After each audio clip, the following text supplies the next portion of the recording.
BCom part first, subject ABST, lesson statistical average. इसमें mean यानी समांतर माध्य वाला टॉपिक चल रहा है, उसमें अपन कंटिन्यू कर रहे हैं। आज ये लास्ट क्वेश्चन है। उसके बाद में मीडियन स्टार्ट हो जाएगा मध्य का, और मध्य का के बाद में फिर मोड यानी बहुलक स्टार्ट हो जाएगा।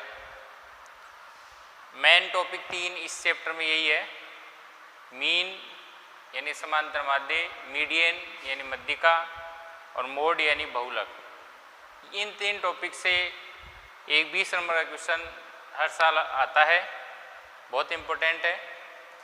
कहने में समांतर माध्य, मध्यिका और बहुलक बहुत आसान है, क्योंकि ये चीज़ अपन 10th से पढ़ रहे हैं, 10th क्लास से। लेकिन जो बीकॉम लेवल पर जो यूनिवर्सिटी एग्ज़ाम में जो क्वेश्चन आएगा वो बहुत हार्ड आएगा। हार्ड का मतलब है कि इतना आसान नहीं आएगा कि हर कोई कर सके, वही करेगा जिसकी बहुत अच्छी प्रैक्टिस हो, बहुत अच्छी तरह से इस चैप्टर को पढ़ रखा हो, वही कर पाएगा। ठीक है ना, मतलब इतना आसान नहीं है। कहने में आसान है समांतर माध्य, मध्यिका, बहुलक, लेकिन एग्जाम में उसका क्वेश्चन सही करना इतना आसान नहीं है। उसके लिए आपको इस चैप्टर में मेहनत करनी पड़ेगी। ठीक है ना, अपन आगे कंटिन्यू कर रहे हैं। क्वेश्चन नंबर 22 अपन आज करने जा रहे हैं। निम्नलिखित समंकों से ये बताइए कि कौन सा नगर अधिक स्वस्थ है। एज ग्रुप अंडर 20, 20 से 40 और अबाउ 40। अंडर यानी से कम, तो 20 से कम मतलब 0 से 20 मान लो, फिर 20 से 40 है, फिर अबाउ 40 है। तो अबाउ 40 का मतलब 40 से ऊपर जिसकी भी एज है वो सब आ जाएंगे। टाउन ए पॉपुलेशन डेथ दे रखी है, टाउन बी पॉपुलेशन और डेथ दे रखी है। तो अपन को यही मालूम करना है कि दोनों शहरों में से कौन सा शहर अधिक स्वस्थ है। इसके लिए देखिए आप, एज ग्रुप जो अंडर 20, 20 से 40 और अबाउ 40, ये आपको पहले से इसके अंदर दिया हुआ है। आगे देखिए, पॉपुलेशन टाउन ए की 1500, 5000, 3500 ये दी हुई है। डेथ 45 यानी 45, 270 ये दी हुई है क्वेश्चन में। फिर अपन को डेथ रेट निकालनी है, तो डेथ रेट का फॉर्मूला जो है डेथ बटा पॉपुलेशन गुणा 1000। मतलब पॉपुलेशन हमेशा 1000 के अकॉर्डिंग कैलकुलेशन होती है, 1000 के रूप में बताया जाता है हमेशा। तो देखिए ये कैसे निकलेगा, 45 बटा 1500 गुणा 1000 यानी 30 आ जाएगा। 30 का मतलब यह है कि टाउन ए में 1000 लोगों में से 30 लोगों की डेथ हो रही है। 200 बटा 5000 गुणा 1000 40। इसका मतलब है टाउन ए में 1000 एज ऑफ ग्रुप 20 से 40 वर्ष की बीच में जिनकी उम्र है, आयु है, तो 1000 लोगों में से 40 लोग की डेथ हो रही है। फिर है 70 बटा 3500 गुणा 1000, 20 आ जाएगा। मतलब प्रति 1000 20 लोगों की डेथ हो रही है जिनके एज ऑफ ग्रुप 40 से अधिक है। इसी तरह से टाउन बी में पॉपुलेशन 2500, 7500 और 5000 दी हुई है। डेथ भी 100, 375 और 75 दी हुई है। अपन को डेथ रेट निकालनी है। डेथ रेट निकालने के लिए वही फॉर्मूला होगा, डेथ बटा पॉपुलेशन गुणा 1000। तो 100 बटा 2500 गुणा 1000 40, 375 बटा 7500 गुणा 1000 50, 75 बटा 5000 गुणा 1000 15। ये डेथ रेट दी हुई है, सॉरी डेथ रेट अपन ने कैलकुलेशन कर ली है पर 1000 के हिसाब से। 1000 में 40 लोगों की डेथ हो रही है, 1000 में 50 लोगों की डेथ हो रही है, और 1000 में प्रति 1000 में 15 लोगों की डेथ हो रही है एज ऑफ ग्रुप के हिसाब से। फिर इनका आप टोटल कर लेंगे।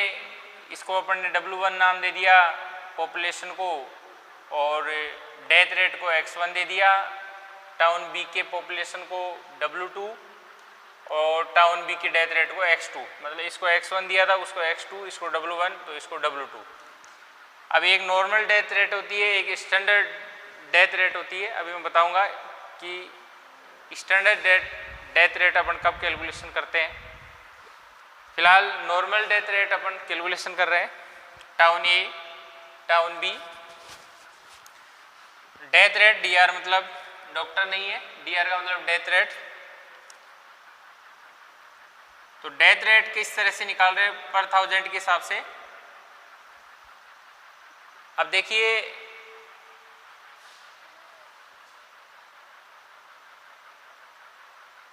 यहां पर क्या है कि ये भी एक डेथ रेट है और ये भी एक डेथ रेट है, ठीक है। डिफरेंस क्या है, ये डेथ रेट है अलग अलग ग्रुप के हिसाब से अलग अलग, मतलब 0 से 20 साल की उम्र के जो लोग हैं या व्यक्ति हैं, उनमें प्रति 1000 में कितने लोगों की डेथ हो रही है। यहाँ पर 20 से 40 वर्ष के बीच में जिनकी आयु है, उनमें प्रति 1000 व्यक्तियों में से कितने लोगों की डेथ हो रही है। यहाँ पर अबाउ 40 मतलब 40 वर्ष की उम्र से अधिक, मतलब 40 वर्ष की आयु से अधिक जिनकी आयु है, ऐसे व्यक्तियों के प्रति 1000 में से कितने लोगों की डेथ हो रही है। ये है अलग अलग ग्रुप के हिसाब से। जो ये डेथ रेट निकाल रहा हूँ, ये निकाल रहा हूँ मैं पूरे ग्रुप की। ग्रुप का मतलब टाउन ए, और उसमें 0 से 20 साल वाले भी आ गए, उसमें 20 से 40 वाले भी आ गए, और उसमें 40 से ऊपर वाले भी आ गए, मतलब सभी लोग आ गए, चाहे उनकी उम्र कुछ भी हो, ठीक है ना। 5 साल हो, 10 साल हो, 13 हो, 15 हो, 18 हो, 95 हो, जितनी भी उनकी एज है वो सब आ गए। यानी इस डेथ रेट में ऑल ओवर टाउन ए के सभी लोग आ गए, चाहे उनकी उम्र कम हो चाहे ज़्यादा हो। ये डेथ रेट अलग अलग के हिसाब से, इतनी उम्र से लेकर इतनी उम्र तक का ही है, इतनी आयु से इतनी आयु का ही है, इतनी आयु से इतनी आयु का ये डेथ रेट है। तो ये डेथ रेट अलग अलग ग्रुप के हिसाब से है, और ये डेथ रेट टाउन ए की कंप्लीट जो व्यक्ति है, जो सभी व्यक्ति हैं, उनकी एक जगह ग्रुप में है, ठीक है ना। तो टोटल डेथ इसमें अलग अलग डेथ लिए थे अपन अलग अलग ग्रुप की। इसके अंदर टोटल डेथ, ये पूरी डेथ ले लेंगे 315, और टोटल पॉपुलेशन ले लेंगे 10,000 गुणा 1000, मतलब पूरे ग्रुप में चाहे उनकी एज कुछ भी हो, प्रति 1000 31.5 यानी 31.5 लोगों की मृत्यु हो रही है। मतलब 31.5 तो वैसे नहीं आता है, क्योंकि या तो 31 लोग मरेंगे या 32 लोग मरेंगे, लेकिन कैलकुलेशन के माध्यम से जो डेटा दिए हुए हैं उसके हिसाब से 31.5 आ रहा है। तो आप ये मान लीजिए, कोई दिक्कत नहीं है, ये परसेंटेज के हिसाब से है। तो मतलब यहाँ पर ऐसा कोई क्वेश्चन बनाने वाले ने इतना विचार नहीं किया कि 31.5 आ जाएंगे, तो या तो 31 लोगों की डेथ होगी या फिर 32 लोगों की डेथ होगी। ऐसा तो है ही नहीं, वह 31.5 लोगों की डेथ होगी। लेकिन बनाने वाले ने डाटा, जो क्वेश्चन में जिसने मतलब बुक में जिसने क्वेश्चन बनाया, उसने डाटा इस तरह से रख दिया था कि वो 31.5 आ गया। बाकी आना नहीं चाहिए वैसे, लेकिन जो भी आ रहा है वो सही है, कोई दिक्कत नहीं है। अपन को सीखना है।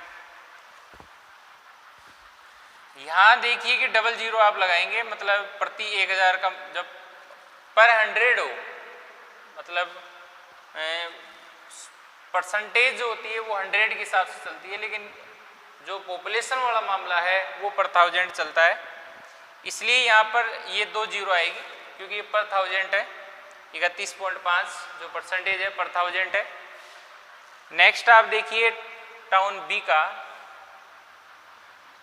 अलग अलग ग्रुप के हिसाब से डेथ रेट अपन निकाल चुके हैं। पूरे ग्रुप का मतलब टाउन बी के या टाउन बी में रहने वाले जितने भी लोग हैं, उनकी सबकी ग्रुप में डेथ रेट पर 1000 क्या आ रही है। चलिए, टोटल डेथ, टोटल पॉपुलेशन गुणा 1000। टोटल डेथ देखिए 100 प्लस 375 प्लस 75 550, और टोटल पॉपुलेशन हो गई आपकी 15,000 गुणा 1000, यानी 36.67% पर 1000 है ये, ठीक है ना। प्रति सैकड़ा नहीं है, पर 1000 है, प्रति 1000 की परसेंटेज है। इसलिए यहाँ पर 2 0 लगा रहे हैं अपन, ठीक है ना, 2 पॉइंट। यहाँ जब एक एक ग्रुप के हिसाब से आप निकालते हो तब भी होता है डेथ बटा पॉपुलेशन। डेथ बटा पॉपुलेशन गुणा 1000। यहाँ पूरे ग्रुप की कर रहे हैं तो टोटल डेथ टोटल पॉपुलेशन गुणा 1000, ठीक है ना। सूत्र ये वाला एक ही है, बस इसमें अलग अलग ग्रुप का अलग अलग डेथ रेट निकाल रहे हैं, इसके अंदर पूरे ग्रुप का एक साथ निकाल रहे हैं, है ना। ठीक है, अब देखिए 31.5 और 36.67 में बहुत डिफरेंस है, क्योंकि पिछला जब क्वेश्चन अपन ने क्वेश्चन नंबर 21 किया था तो क्वेश्चन नंबर 21 में आया था 22.5 और 22.25, यानी मात्र डिफरेंस था 0.25 का, इसलिए वहाँ पर डिसीजन लेना मुश्किल हो रहा था। इसलिए वहाँ पर एक बार दोबारा स्टैंडर्ड डेथ रेट निकाली थी अपन ने, और उसके बाद में जब अपन ने डिसीजन लिया था, ठीक है, कल भी मैंने या लास्ट क्लास जो थी उसमें मैंने आपको बताया था कि ये डिफरेंस कम से कम 1 का होना चाहिए, तब आप यहाँ से डिसीजन ले सकते हैं, यानी कुल मिलाकर आप निष्कर्ष पर पहुँच सकते हैं। लेकिन इस क्वेश्चन में तो जो क्वेश्चन नंबर 22 है उसके अंदर तो 31.5 और 36.67 यानी लगभग 4-5 का डिफरेंस अपने यहाँ पर आराम से जा रहा है। तो सीधी सी बात है कि टाउन बी की डेथ रेट ज़्यादा है और टाउन ए की डेथ रेट कम है, इसलिए टाउन बी से टाउन ए अधिक स्वस्थ है, क्योंकि टाउन ए में प्रति 1000 के हिसाब से कम लोगों की मृत्यु हो रही है बजाय टाउन बी की वजह से। तो अपन यहाँ से ही निष्कर्ष पर पहुँच सकते हैं। लेकिन पिछला क्वेश्चन अपन ने 21 में स्टैंडर्ड डेथ रेट भी अपन ने निकाली थी, क्योंकि डेथ रेट बिल्कुल ही दोनों टाउन की पास में आई थी। अभी मैंने आपके सामने बताया था कि 22.50 या 5 एक ही बात है, 22.5 और 22.25, तो 0.25 का डिफरेंस था, यहाँ पर 4-5% का डिफरेंस है। तो यहाँ पर आप निष्कर्ष पर पहुँच सकते हैं, यहाँ पर स्टैंडर्ड डेथ रेट की कोई आवश्यकता नहीं है। फिर भी क्वेश्चन में स्टैंडर्ड डेथ रेट कैलकुलेट कर रखी है, इसलिए मैं इस क्वेश्चन में भी स्टैंडर्ड डेथ रेट कैलकुलेट करूँगा। लेकिन ध्यान रखना कि यहाँ जो डेथ रेट में डिफरेंस है वो ज़्यादा है, 4-5 का डिफरेंस है टाउन ए और बी में, तो स्टैंडर्ड डेथ रेट से भी वही निष्कर्ष निकलेगा जो अभी निष्कर्ष अपने सामने है। चलिए अपने एक बार स्टैंडर्ड डेथ रेट भी निकालने की कोशिश करते हैं। Standard death rate SDR town A town B. तो स्टैंडर्ड डेथ रेट में क्या है कि जब टाउन ए की पॉपुलेशन ले लेते हैं तो टाउन बी की अपन डेथ रेट लेते हैं, ठीक है ना। मतलब एक शहर की अपन डेथ रेट लेते हैं तो दूसरे शहर की अपन पॉपुलेशन लेते हैं, या दूसरे टाउन की अपन पॉपुलेशन लेते हैं तो फिर जो सेकंड वाला जो भी है उसकी अपन डेथ रेट लेंगे। मतलब सेम टाउन की डेथ रेट और पॉपुलेशन नहीं लेंगे, क्योंकि सेम का तो अपन ने ले लिया। अब तो आपको यदि मान लीजिए इसमें डाउट है इसे कैलकुलेशन में, या मान लीजिए इससे आप संतुष्ट नहीं है, तो स्टैंडर्ड डेथ रेट निकाल के आप फाइनल रिजल्ट पर पहुंच सकते हैं। यहाँ पर वैसे फाइनल रिजल्ट अपने सामने आ चुका है। टाउन बी की डेथ रेट ज़्यादा है, क्योंकि 31.5 और 36.67 में काफ़ी डिफरेंस है, इसलिए यहाँ पर ऐसी कोई गुंजाइश नहीं है कि यहाँ कोई किस तरह की प्रॉब्लम्स हो सकती है। पिछले क्वेश्चन में ज़रूर थी 22.5 और 22.25, यानी मात्र 0.25 का डिफरेंस था, ठीक है ना। तो वो और भी रीज़न हो सकता है, उसका मतलब अपन फाइनल नहीं कह सकते। इसमें तो कोई दिक्कत नहीं है, बहुत डिफरेंस है, लेकिन फिर भी स्टैंडर्ड डेथ रेट निकाल के मैं आपको बता रहा हूँ, ठीक है। तो इसमें वापस से कह रहा हूँ कि जिस शहर की अपन या जिस टाउन की अपन डेथ रेट लेंगे तो दूसरे वाले टाउन की अपन पॉपुलेशन लेंगे। पॉपुलेशन को W नाम दिया है, डेथ रेट को X नाम दिया है, और जैसे मान लीजिए उस शहर की पॉपुलेशन लेते हैं तो दूसरे वाले की डेथ रेट लेनी है। चलिए यहाँ पर ये जो SDR निकल रहा है ये SDR बी का है, और ये SDR standard death rate A की है। देखिए जिसकी आप डेथ रेट लेंगे X1 मतलब ए टाउन, X2 बी टाउन, तो जिसकी आप डेथ रेट लेंगे उसकी स्टैंडर्ड डेथ रेट मानी जाएगी, न कि पॉपुलेशन लेंगे उसकी। जिसकी आप डेथ रेट लेंगे उसकी स्टैंडर्ड डेथ रेट अपन मानेंगे, ठीक है ना। तो x1 ले रहे हैं, समझ जाना स्टैंडर्ड डेथ रेट किसकी है, ए की। x2 ले रहे हैं तो स्टैंडर्ड डेथ रेट बी की है, बीटा उनकी है, ठीक है। यदि x1 लेंगे तो W1 नहीं लेंगे, फिर W2 लेंगे, नीचे भी W2 आएगा। x2 लेंगे फिर W2 नहीं आएगा, W1 और W1 आएगा।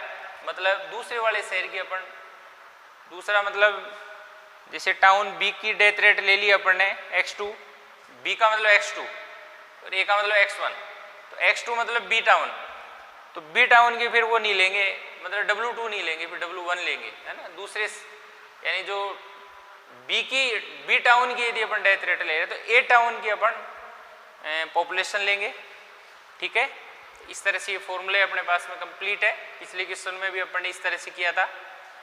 तो सिग्मा x1 W2 का आ गया 4,75,000 और सिग्मा W2 15,000 गुणा 1,000 नहीं करेंगे क्योंकि जो ये डेथ रेट जो अपन ने निकाली थी इसमें पहले से 1000 से मल्टीप्लाई है, इसलिए आपको दोबारा नहीं करना है। इसमें 1000 नहीं आएगा क्योंकि यहाँ पर जो डेथ रेट कैलकुलेशन है वो पहले से ही पर 1000 के हिसाब से ही कैलकुलेट है, इसलिए नहीं करेंगे। गुणा 1,000 31.67 आ गया पर 1000 percentage. Standard death rate of B, ये फॉर्मूला आपके सामने है, सिग्मा x2 W1 तो इसका x2 W1 आ गया 3,62,500 और सिग्मा W1 आपका आ गया 10,000, तो 3,62,500 में 10,000 का अपन यदि भाग देंगे तो 36.25% आ जाएगी पर 1000। तो देखिए यहाँ पर भी अपन देखें तो टाउन बी का ही ज़्यादा आ रहा है क्योंकि ये 31.67 है, ये 36.25 है, टाउन बी का ज़्यादा आ रहा है ना। और यहाँ पर भी टाउन बी का आ रहा है। तो ये चीज़ मैं पहले भी बता दिया था कि यहाँ डिफरेंस काफ़ी है, इसलिए टाउन बी की पर 1000 परसेंटेज ज़्यादा आएगी। कुल मिलाकर टाउन बी से टाउन ए अधिक स्वस्थ है। अब अपन यहाँ पर सारांश के रूप में मैंने लिख रखा है डेथ रेट इन 1000 जो टाउन ए और टाउन बी की देखी यहाँ से 31.5 और 36.5 यही है, 31.5 36.67। तो मैंने राइट उस पर लगा रखा है जो ज़्यादा है, उसको रेड कलर से भी मैंने लिख रखा है यहाँ पर। फिर standard death rate in 1000, standard death rate जो अपन ने बाद में निकाली है 31.67 और 36.25, तो ये भी देखिए टाउन बी का ही ज़्यादा है। तो डेथ रेट भी टाउन बी की ज़्यादा है, स्टैंडर्ड डेथ रेट भी टाउन बी की ज़्यादा है। तो निष्कर्ष के रूप में अपन ये कहेंगे कि टाउन ए का टाउन बी से डेथ रेट व स्टैंडर्ड डेथ रेट कम है, बी से ए का कम है, अतः टाउन ए टाउन बी से अधिक स्वस्थ है, ठीक है। तो जब डेथ रेट में काफ़ी डिफरेंस हो, मतलब एक या एक से भी ज़्यादा डिफरेंस हो, तो आपको स्टैंडर्ड डेथ रेट की ज़रूरत नहीं है। फिर भी मान लीजिए आपके पास समय रहे एग्ज़ाम में तो आप कैलकुलेशन कर सकते हैं, जैसे अभी मैंने किया है। बाकी थोड़ा कम डिफरेंस है, जैसे क्वेश्चन नंबर 21 की तरह 21.5 और 22.5 और 22.25। क्वेश्चन नंबर 21 में 22.5 और 22.25 यानी 0.25 का डिफरेंस था, इसलिए वहाँ पर डिसीजन लेना काफ़ी मुश्किल था। इसलिए स्टैंडर्ड डेथ रेट के हिसाब से ही डिसीजन लिया और स्टैंडर्ड डेथ रेट के हिसाब से वहाँ डिसीजन बदल गया था, क्योंकि क्वेश्चन नंबर 21 में डेथ रेट ए की ज़्यादा आ रही थी, लेकिन जब स्टैंडर्ड डेथ रेट अपन ने निकाली तो टाउन बी की ज़्यादा आने लग गई। लेकिन यहाँ पर डिसीजन नहीं बदला है, जो डेथ रेट में डिसीजन निकल रहा था वही स्टैंडर्ड डेथ रेट में अपना डिसीजन आ रहा है, वही अपना निष्कर्ष निकल रहा है, ठीक है। इस तरह से ये अपना क्वेश्चन नंबर 21 और क्वेश्चन नंबर 22 कंप्लीट हो गया है। इसकी आप अच्छी तरह से प्रैक्टिस करें और इस टाइप के मान लीजिए कोई एग्जाम्पल से बार बार कह रहा हूँ मैं आपसे कि वो भी आप साथ में करें, बेनिफिट पूरा का पूरा आपको ही मिलेगा इसका, है ना। यदि आप करेंगे तो कहीं पर भी आपको कोचिंग वगैरह कहीं जाने की ज़रूरत नहीं है। आराम से यदि आप मेहनत करेंगे और मेरी रेगुलर क्लासें आप देखते रहेंगे, क्योंकि मैं एक एक क्वेश्चन लेकर चल रहा हूँ, हर चीज़ को डिटेल से कर रहा हूँ, उसके बावजूद भी यदि मान लीजिए आप खुद सेल्फ मदद मेहनत नहीं करना चाहते तो शायद फिर आप कोचिंग जाने से भी कुछ भी नहीं सीख पाओगे, क्योंकि टीचर एक रास्ता दिखा सकता है, रास्ता दिखा सकता है आपको, चलना आपको ही उस पर। कुल मिलाकर जब आप मेहनत करोगे तो ही आपको आएगा। मेरे द्वारा किए गए सारे प्रयास विफल है यदि आप मेहनत नहीं करेंगे तो। कुल मिलाकर सफलता जब ही मिलेगी जब आप लोग रेगुलर और नियमित रूप से क्लास लेते रहेंगे, उसको समझते रहेंगे। कोई वीडियो एक बार में समझ में नहीं आया तो उसको आप दोबारा रिपीट करके देख लें, साथ में एग्जाम्पल्स भी करते रहें। और साथ में मान लीजिए इस चैप्टर से कोई बाज़ार से आप 5 ईयर्स ओल्ड पेपर्स परचेज कर लीजिए, तो इस चैप्टर में से यदि कोई क्वेश्चन पहले से आया हुआ है तो उसको भी आप साथ में सोल्व करते रहिए। और आप ये नहीं देखें कि इसमें काफ़ी समय लग रहा है, इस चैप्टर में ऐसा कुछ भी नहीं है। इस बुक में अपने 4-5 चैप्टर ही इम्पोर्टेंट है जो बड़े बड़े हैं और उनमें से ही क्वेश्चन हमेशा आया करते हैं, इसलिए उनको मैं ज़्यादा समय दे रहा हूँ। जैसे एक क्वेश्चन तो इस चैप्टर से फिक्स है, ठीक है ना। और ये एक ऐसा चैप्टर है कि इस चैप्टर पर आने वाले सभी चैप्टर डिपेंड है, इसलिए इस चैप्टर में एक बार मैंने पहले भी क्लास में जिक्र किया था इस बारे में, क्योंकि ये जो चैप्टर पढ़ रहे हैं इस पर डिपेंड है पूरी स्टैटिक्स, यानी आने वाले सभी चैप्टर इस पर डिपेंड है। यदि ये चैप्टर आपको नहीं आया तो आने वाला कोई भी चैप्टर आपकी समझ में नहीं आएगा। मतलब यदि ये चैप्टर अपन ढंग से पढ़ लेंगे, इसमें यदि 5 दिन ज़्यादा भी लग जाते हैं तो आने वाले चैप्टरों में अपन वो समय आराम से बचा लेंगे, क्योंकि वहाँ पर केवल आपको हिंट करना, आप खुद समझ जाएंगे क्योंकि ये चैप्टर आता है तो, क्योंकि इसके बेस पर ही आने वाले सभी चैप्टर हैं। यानी पूरी स्टैटिक्स, यानी ABST का जो सेकंड पेपर है बिजनेस स्टैटिक्स, पूरा बिजनेस स्टैटिक्स जो अपनी बुक है वो पूरी इस चैप्टर पर डिपेंड है। इसलिए आप इसको इजी नहीं लें, रेगुलर इसके अंदर आप कंटिन्यू मेहनत करते रहें, ठीक है। एक एक सवाल को करें, कुछ भी नहीं छोड़ना है, ठीक है। Thank you.